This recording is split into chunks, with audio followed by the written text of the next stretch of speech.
Hey guys, welcome back to Behind the Ranks. We're so excited to be on podcast today. So far this year, 2020, we're almost a month in. We've been talking about new goals, how to discover your spark, things that we've had to pivot around, and some obstacles to overcome. Today, we're super excited to have a new guest here. She's a fellow military spouse and friend of mine whom I met about 5 years ago in Alaska. Her passion for stress-free meal planning and nutrition is just beyond measure, and I'm so excited that, we're going to be able to hear from her today. So first, hey, Victoria, she's with us in person today too. Hey.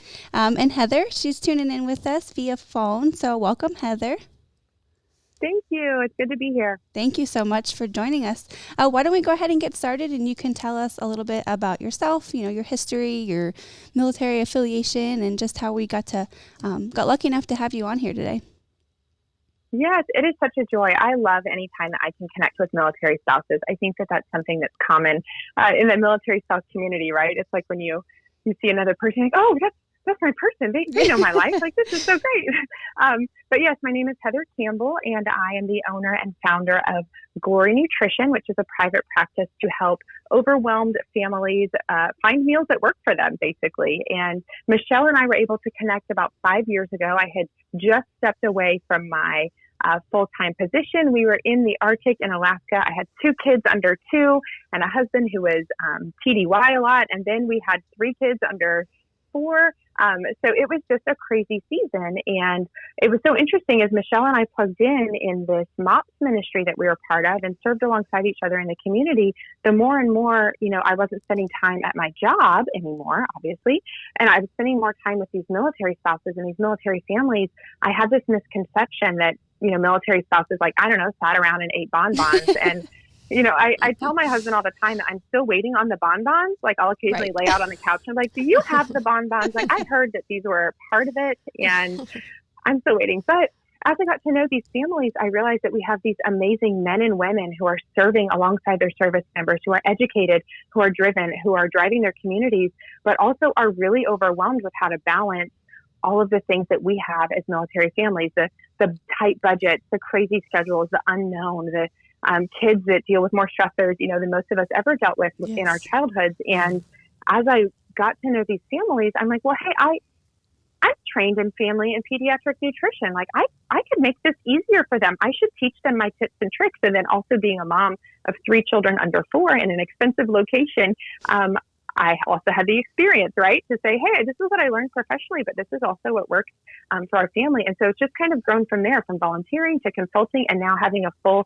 private practice and a group coaching program to bring these shortcuts and these secrets that are just so life-giving into these families, and it helps them reclaim some of that mental sanity and just not feel so frazzled. So if I can help in that one little area of making it easier to feed your family, then that's my purpose and that's my mission. That's so awesome to hear. I remember the Alaska groceries, and I do not miss those one bit, just the lack of and the price of. So you were definitely a huge help to so many of us living up there. And still today, I know you're helping so many people and really inspiring all of us to continue to shop better and eat better and just feed our family better overall.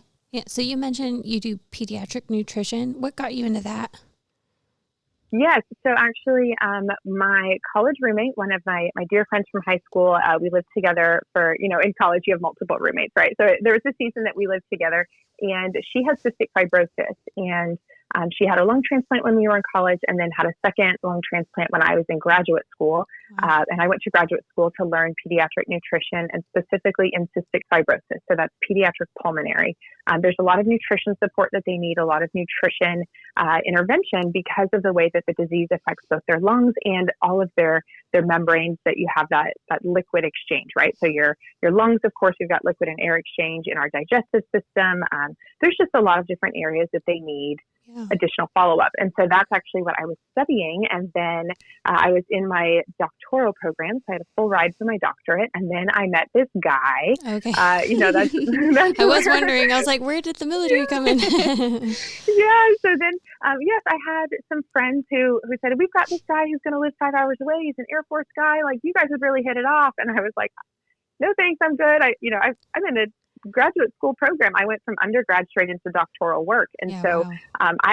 I had things to do, right? And so I was like, no, thanks. And he was just finishing his time at the Air Force Academy. And he's like, I'm starting my career. I'm good. No, thanks.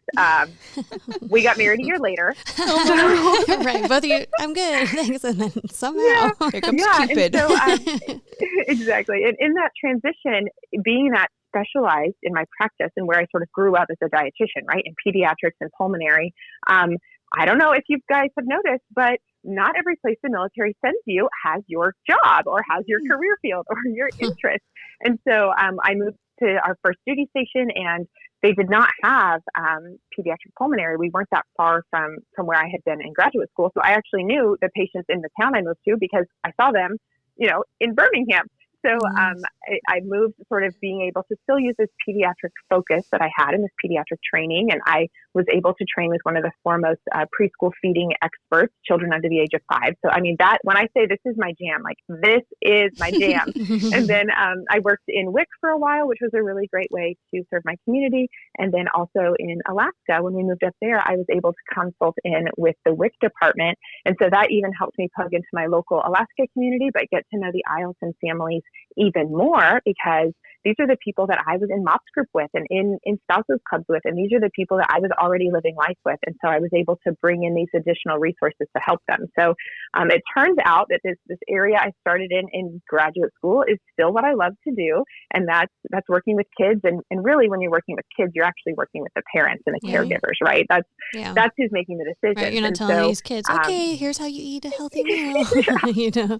Exactly. Yeah. So I saw, working with these medically complex kids, that it's really overwhelming to figure out, okay, well, how do I meet all these needs of my child and also still care for the rest of my family? So I have this expertise in finding a plan that works for everybody, even when you have really different goals and different needs, and making it as easy and streamlined as possible. Turns out that translates to normal people, and we need that in our normal families, without medically complex kids as well. So it was a good training to sort of shift and say, well, hey, I can still help people with this. Yeah. I love how you can make it so applicable to so many people. Like, it doesn't have to be all fancy and, complicated. Like, you bring it down to like the level where everybody can relate. Yeah. Yes. One thing I hear a lot from families is, we're all busy, right? Especially military families. And oftentimes we're doing single parent ops is what my husband and I call it. And, or we usually call it co-parenting alone, because he's a very active member of our household and we miss him when he's gone. He's not a father who's not involved, right? And it's like, oh, dad's gone again. No, like, we miss him, and it's kind of a disaster when he's gone. So I'm not single parenting by any means, because that would mean I handled everything alone. No, I'm co-parenting alone, and that sucks. So in these military families where we have these seasons of co-parenting alone, or even just being a single parent and all the different things that come in, I hear all the time, oh, I don't have time to cook for my kids, or I don't have time to cook for my family. And, everybody asks me, well, how do you find the time? How do you find the time? I don't find the time. I don't have this magical, pot of gold at the end of the rainbow that's just filled with time. But what I do have is shortcuts. I have shortcuts to save money. I have shortcuts to make cooking easier. No, we're not going to make chicken. We're going to pick up a rotisserie chicken and we're going to put that in our recipe.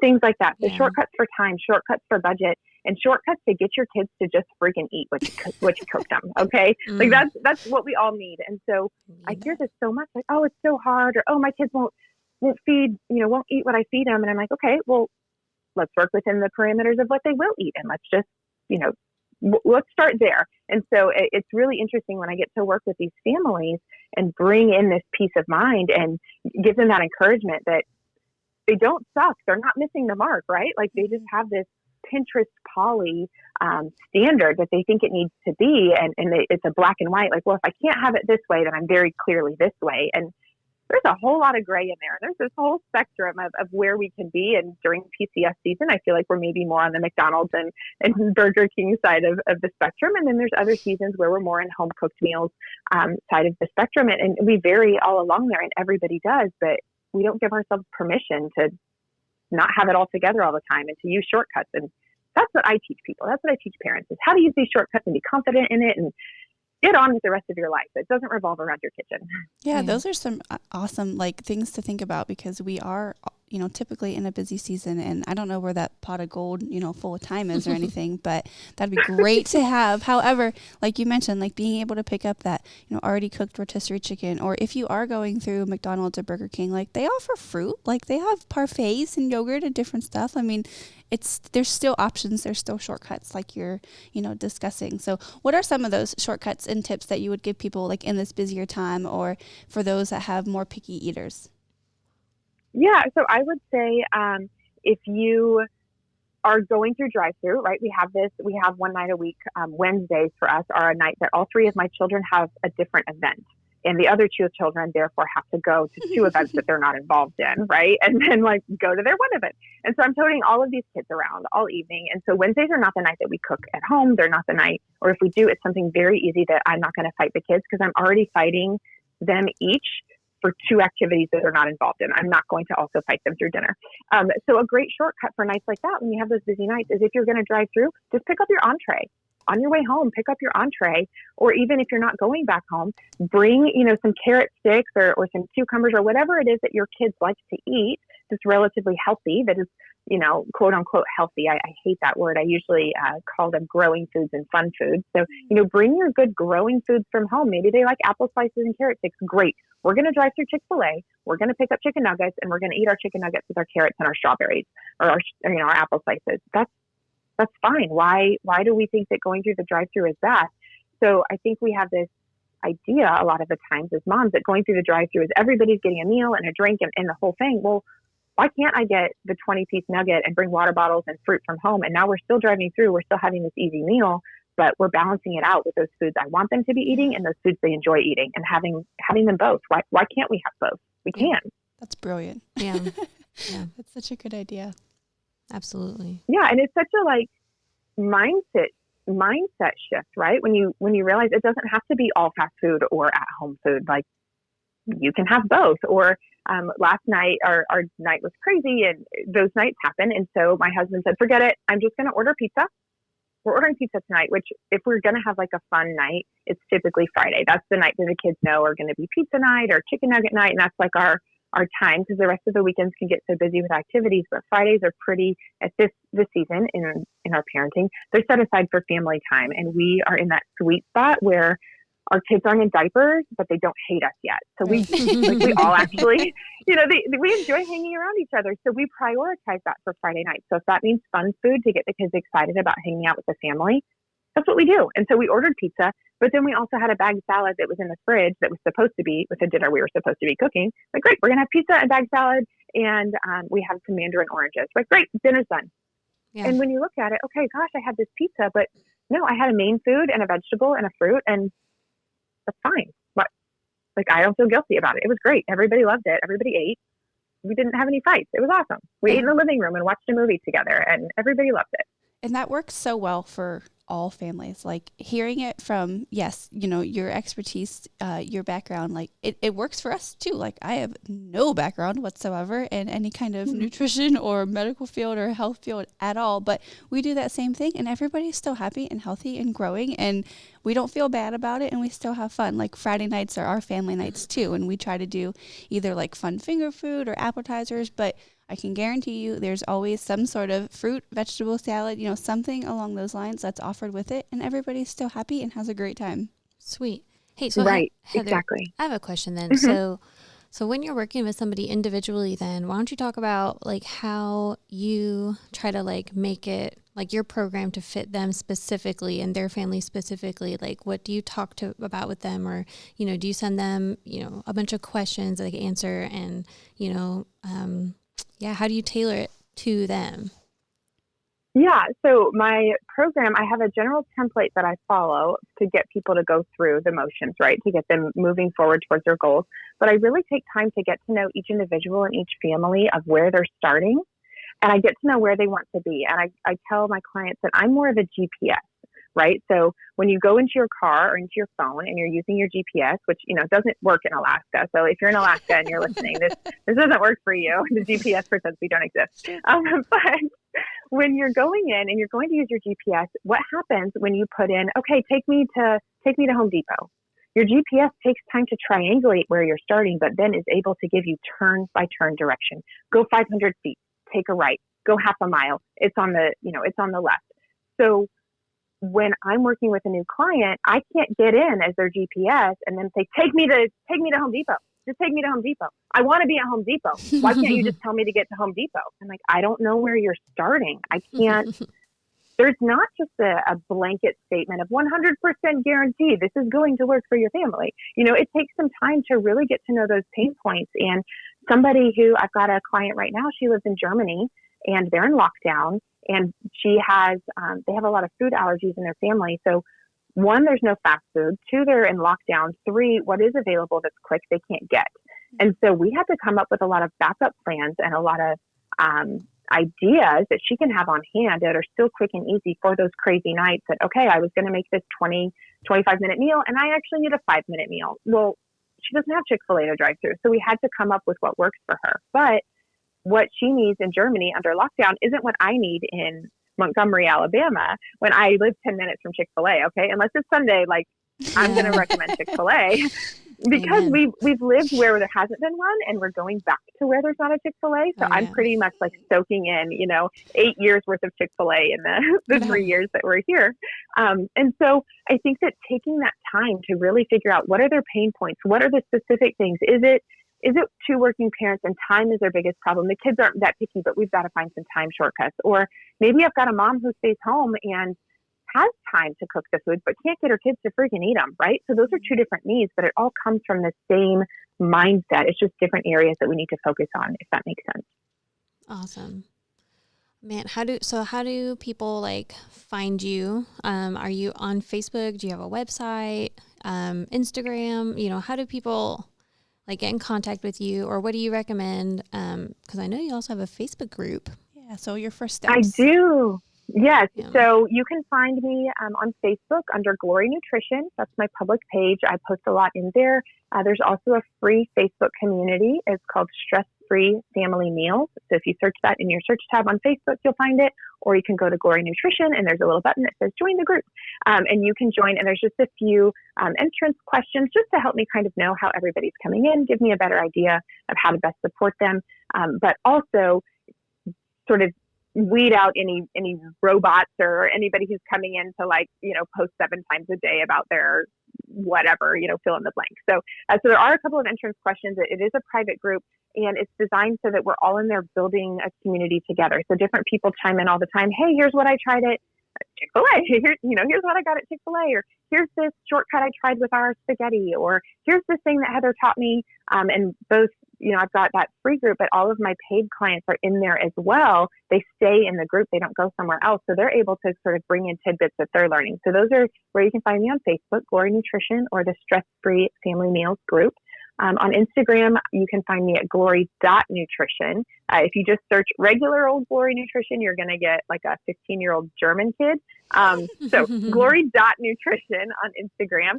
And I do have a website that's going to be coming out in the next couple of days, and that's glory-nutrition.com. So just glory, nutrition.com. And that will also have information about me, how to enroll in the program, how to get on the wait list for when the program opens. It only opens periodically, just to be respectful of my time. And I've still got little ones in my house, so I have to be respectful of the time that I'm taking from my family. So I'm really intentional about which clients I work with.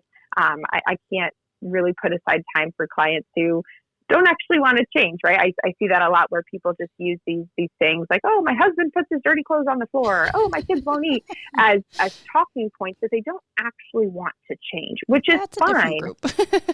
Yeah, but those people who just want to complain about it and not make a change are not the people that I can take time away from my children to work with. So I'm really intentional about reserving that time for people who are going to benefit and people who actually want to see a change in their lives and see a change in their family dynamic and a change in that stress level at figuring out at 5 p.m. what's for dinner. If I could eliminate that question and moms aren't staring into the pantry or staring into the freezer with all the kids hanging on them at 5 p.m. and everybody's looking at them wondering what's for dinner, if I can fix that problem, that's my goal. So I have to work with people who are ready to fix that problem, not the people who want to talk about it. One of the favorite things that I have gotten from your groups and your pages are when you share like your grocery shopping trips and the tips. And I love when you have like a picture of your cart and like your Costco runs or Sam's Club runs, whatever they are. Would you mind sharing a couple of those with us this morning? Yes. So some givens, we're close to a Costco now. Praise God, we'll be close to a Costco in our new location as well. We're PCSing this summer. But some of our go-tos is just a given. I'm always going to pick up the $4.99 rotisserie chicken. You can't, first of all, you can't find a more delicious chicken. But second of all, you can't buy a whole chicken and make it for hardly that price. And as a busy family, that's one of those shortcuts that's both budget friendly and time friendly, because not every shortcut is friendly on both, right? Some things that we're paying for the convenience aren't really super budget friendly, but that's one of those that's a given. I'm going to get the rotisserie chicken. We bring it home while it's still warm. We shred it up and we keep it in a Tupperware container in the fridge. And that's just our go-to through the week. We'll incorporate it intentionally at some point, either in tacos or quesadillas or pasta or whatever. But we use it for wraps. We use it for the kids' lunches. We make barbecue chicken sliders on Hawaiian rolls out of it. Like that is like my mecca is the Costco rotisserie chicken. Another one that we get a lot are. Oh, sorry. Go ahead. I wanted to ask, how many meals do you think you get out of one rotisserie chicken for your family of 5? We've got 5. I would say that we get 2 solid meals out of a rotisserie chicken. Typically eaters. What we do. Yeah, we're big eaters. My boys, I married an offensive lineman, and my boys are big, and my daughter's big. Like my husband and I we're just breeders. Like we just breed big, healthy kids, and we definitely, we had our kids all quickly, and my boys came 3 weeks early and they were almost 8 pounds. My daughter was 9.5. Like we just breed big children and with big appetites, but they're healthy and they're happy and they're growing and they're wonderful. So all that to say, so you only pick up 1 rotisserie chicken though. I was like, I would be picking up 3 chickens. Like, no, because it does get old. We don't want to only have that all the time. So we pick it up and we have a plan for it that, okay, at least one meal is going to be intentionally from the rotisserie chicken. And then pretty much whatever's left after that meal is what we'll use for barbecue sliders. Because, you can put just a squeeze of barbecue sauce over some cold rotisserie chicken in a bowl, microwave it, throw it on a Hawaiian roll, you're done. Lunch for the day is done. And so we kind of use the rest odds and ends through the week. Another go-to for us are the bagged salads. I enjoy salads. I hate chopping a gazillion vegetables. Like I'm just not going to do it. I hate it. But I'm really, really good at opening a bag and dumping it in a bowl. So but that's an easy go-to for us. My husband and I will split. They've got the big bagged salads. So, I'll grab, and they've got a great produce section typically. So I'll get our fruits and vegetables there, and I'll get bagged salads and rotisserie chicken. And now I know that at least 3 of my meals this week are going to be some sort of variety of rotisserie chicken, salad, and vegetables and fruit. And that just makes it easy for us. Or it's going to be a sandwich on Hawaiian roll sliders because everything's delicious on a Hawaiian roll. So, we don't even buy regular bread anymore. We don't eat a lot of bread. We use wraps a lot. And then if we're going to make sandwiches, we just make them on Hawaiian rolls. And that works for us. So those are some of my go-tos for sure. And the eggs, the brown, cage-free organic eggs that they have in the back. Like it's just the best deal in town. So those are my standard items that just roll over from week to week on the grocery list are produce, rotisserie chicken, and they're I think it's 18 or it's 2 dozen eggs for like $6.99. That's awesome. Hey, Heather, I don't know about you. Maybe you could help me, but like I know, and maybe I'm not the only one. I'll go to the grocery store and I get maybe really optimistic about how much fresh produce and things that my family will eat for the week. And so I'll buy a bunch, I buy some oranges, buy some grapes, buy some strawberries, buy some blueberries, and it goes bad pretty quick. So when you help somebody's family, are you also kind of like, this is how much blueberries you're going to need? And is it like a week kind of plan, or is it like a daily thing? So I teach all of my clients to plan out a week at a time. But when we're planning a week at a time, I typically only have them cooking 4 nights a week. We reserve 1 to 2 nights for leftovers and 1 to 2 nights for, my brain just went blank, for like picking up food or ordering pizza or just something else other than cooking. So when I say, we plan a week at a time, we're really only planning 4 meals at a time. And for produce, I typically have my clients go in with a list, and I teach them all of these shortcuts in my Stress-Free Family Meals program, in my paid coaching program. I teach them how to look at their schedule for what they need to be eating, how to decide what nights are going to be the nights they're going to fight the kids and what nights need to be an easy night, how they're going to decide how to offer new foods to their kids. What are the safe foods, quote unquote, and what are the new foods? When are we going to offer them? How much are we going to offer them? And that helps them decide what things they're going to buy. And then I also teach them different shortcuts for their pantry. So shortcuts to save time, shortcuts to save money, and shortcuts for things to have on hand. We have a deep freeze, so it's easy for me to have, say, frozen chicken nuggets in the deep freeze in the garage. If we get in a bind, I know that we can make those. Well, my friend in Germany, my client, she doesn't have a deep freeze in their apartment in Germany. And so that's not an option that's available to them. So one for them is to have canned beans, and they can make a quesadilla out of some black beans and cheese really, really quickly. And that's relatively shelf stable. Some tortillas, they always have on hand a can of black beans, and they always have cheese. So it's different for every family finding those shortcuts. But I also teach them how to deal with food waste. So if something is going bad, if it's fruit, if it's a vegetable, if it's greens, what do you do with it to catch it? Okay, hey, I think these greens are turning. What can I do with them? I teach them how to use it in a soup, how to use it in a smoothie, how to store it in their freezer so that they can use it later.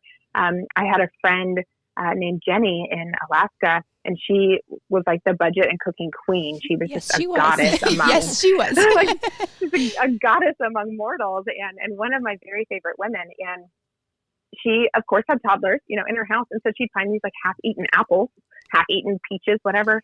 Rather than throw it away, she would cut off the chunks that weren't bitten, and she kept them in a bag in her freezer. And so whenever she went to bake, she just used these fruit scraps. And I was like, wow. Oh my gosh, you're the most brilliant person I've ever met. Why have I not thought of doing that?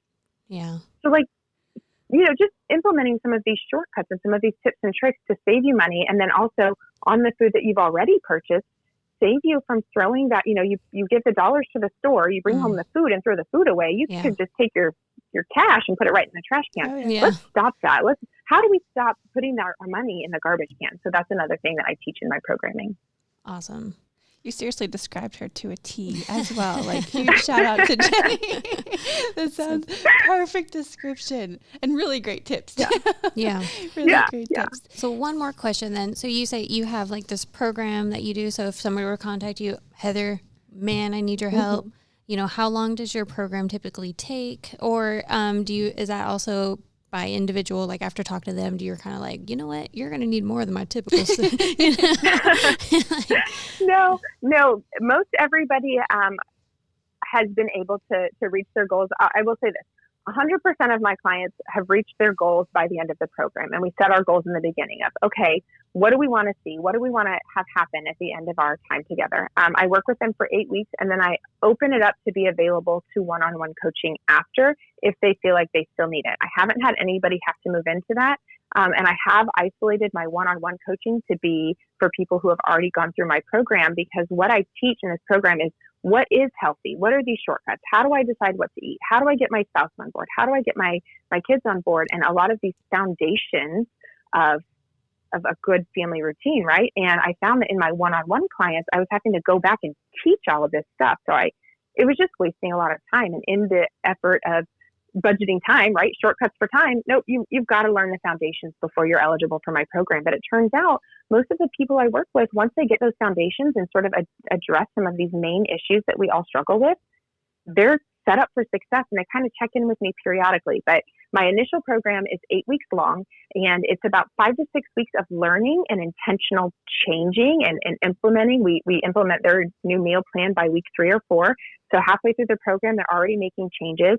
We've got a couple of weeks that we're still learning new material. And then the last 3 weeks of the program are just practicing. So that's just, rather than say, okay, you've learned everything, best of luck, you're launched, good, hope it works out.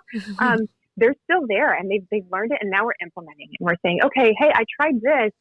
Okay, let's get together this week. What didn't work in your plan? How can we change it next week? What could we do? What's a shortcut that we could find that could have made that easier? And sort of equipping them with these tools and these mental processes to pivot and not panic when, your plan falls apart. So we're obviously all military spouses here, but are your groups, programs, coaches, are they opened up to civilians as well, or is your focus mostly on just military families? No, it is open to anybody who thinks that they could benefit from stress-free meals, that could benefit from time shortcuts, budget shortcuts, and shortcuts to get the kids to freaking eat. So that's such a pain point that I hear. Those are the three main things that I hear from moms. It's available to anybody, although I do offer military families and first responders a 10% discount. So that's my way of showing a little bit of extra love to my people. We've got first responders in my family. We've got nurses and police officers, and then of course we're a military family. So that's my way of just giving them a little extra incentive, is that 10% discount.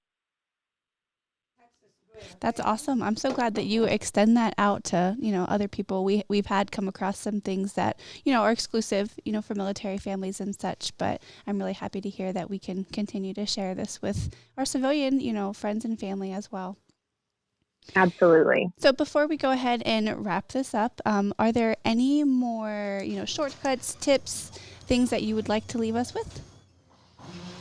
Yeah, I would like to just remind anybody who's listening and is feeling overwhelmed with their family meals or with any changes that they're wanting to implement. Maybe they're wanting to exercise. Maybe they're wanting to budget more. Maybe they're wanting to fill in the blank more, right? Read more books. Whatever it is that you have these goals, I find that there's three lies that we all tend to believe that keep us from moving forward. And these are lies that we have to address so that we can kind of get out of our own way so that we can see some progress. And the first one is a lie that I'm not good enough, that I don't deserve whatever this goal is. I don't deserve this change. I'm just not good enough for this, fill in the blank. Another one is I'm not doing enough. So this is one I see a lot with my busy families, is I see these families just working their tails off, especially military and first responder families. They're serving their communities. They're volunteering in all the things. They're working at their jobs. They're helping their kids. They're running the kids everywhere. They're managing the house. They're cooking the meals. And then they somehow still believe that they're not doing enough. Like, those are lies in your mind. And those are things we have to address. And then the third one is a lie that I will fail anyway. So, okay, maybe I am good enough. Maybe I am trying hard enough.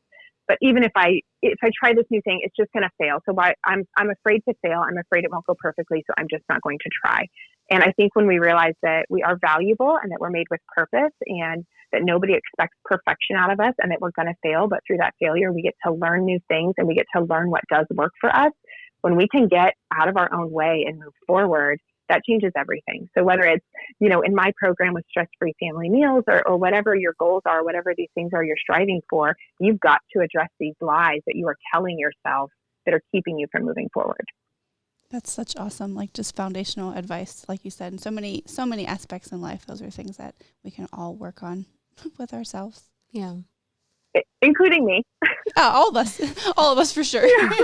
For sure. Like I have these things that I say, and sometimes when I'm talking to my clients, I have a mirror in my office that's across the room from where I sit at my desk. And sometimes I have to look in the mirror and tell myself these things, and just speak in these affirmations, because lies get into our brain and we're believers. And I do think the enemy gets into your brain and tries to isolate you and keep you from making progress and keep you from reaching your goals and isolate you and convince you that you're not good enough and you're not doing enough and that you're going to fail. And so when you recognize those as lies and you know how to combat those, that changes everything.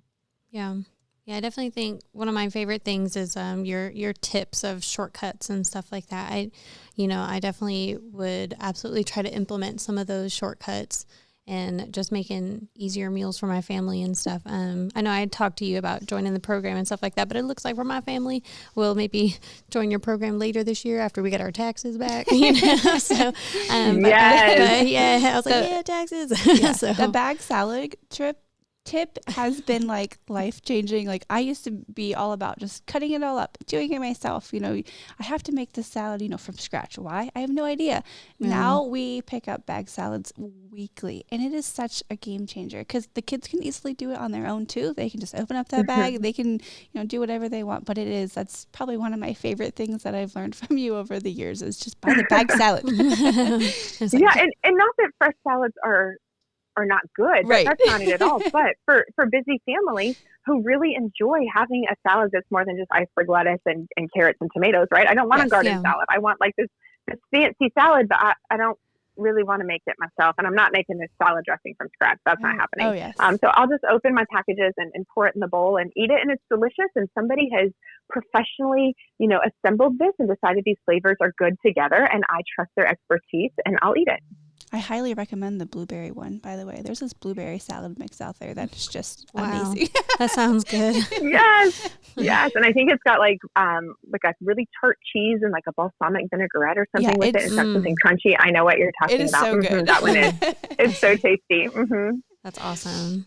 Gosh, well, I think we're ready to wrap it up. We had some good final thoughts and everything, but thank you so much for your time today, Heather.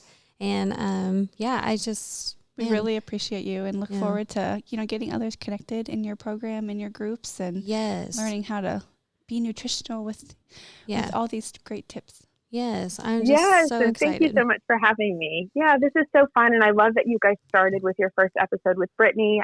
She is an acquaintance, and we've been able to connect and share some similar passions. And she's been helping me work on a project that is coming hopefully soon. Ooh, that's exciting. I know. Anything with Brittany, I'm on board. So, she's so wonderful, and she's just such an encouragement. And there's been more than once that I've called her with some imposter syndrome and been like, okay, I can't do this. This is too big for me. And she's like, so she kind of reminds me of these lies, like, stop believing that you're not good enough and you're not doing enough and you're going to fail. She's like, no, get out of your own way. And so, I'm just so thrilled to be included with her as one of your guests, because I think she's just wonderful. So I look forward to listening to future episodes and seeing how you guys are able to encourage this community and, just give back to this community that we all serve and that we love. Yes, Thank you. Absolutely. Yeah. Thank you so much. That's our goal. We want to keep connecting with other military spouses, get their passions out, get, what we love out, getting everybody connected, and, just learning more about what it's like to live behind the ranks. Yeah, absolutely. Thank you, guys. Thank you so much. Thank you, Heather. You're awesome. You're welcome. Thanks.